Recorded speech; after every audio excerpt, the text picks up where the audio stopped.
And I am also Reverend Goldberg. Welcome to the Pew. So our first guest on the pew is Mr. William Blake.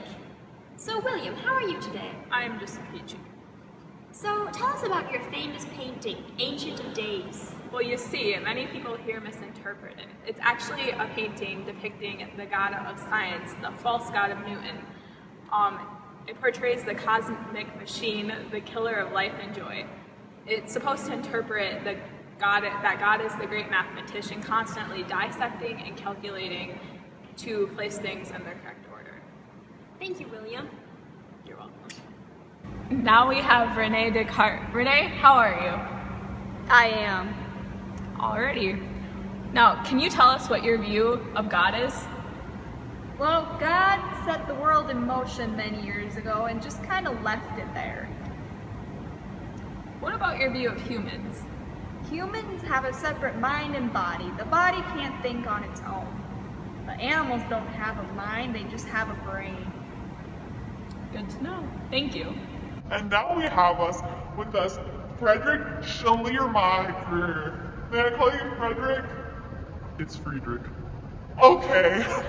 What can you tell us about religion?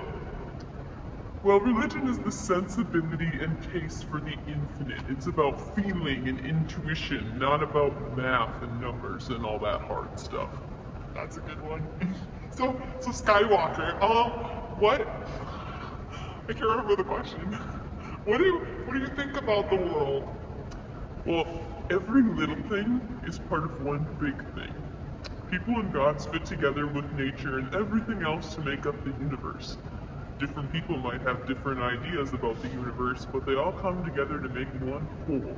Even all the little gods make up one big whole god, which is our god. Good joke. Okay. We'd like to welcome our fourth guest to the pew here, Mr. Rudolph Otto. So, the question that our guests here have today is, what the heck does numinous mean? Well, numinous is a word that I kind of made up myself. It's defined as the submergence into nothingness for overpowering absolute might. Something you can feel, but never totally understand. It's simply out of human comprehension. It's mysterious and dreadful, but powerful. It just kind of goes with the theory of God as a feeling. Thank you, Mr. Otto. Our final segment on this episode of The Pew is a vocabulary lesson by Mr. Martin Buber, who is going to explain the difference between thou and you. Hello. Well, really the difference between thou and you is that you is a lot less personal and used for, let's say, strangers or superiors.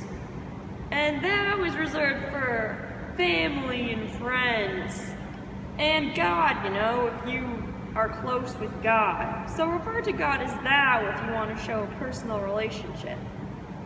And that's about it.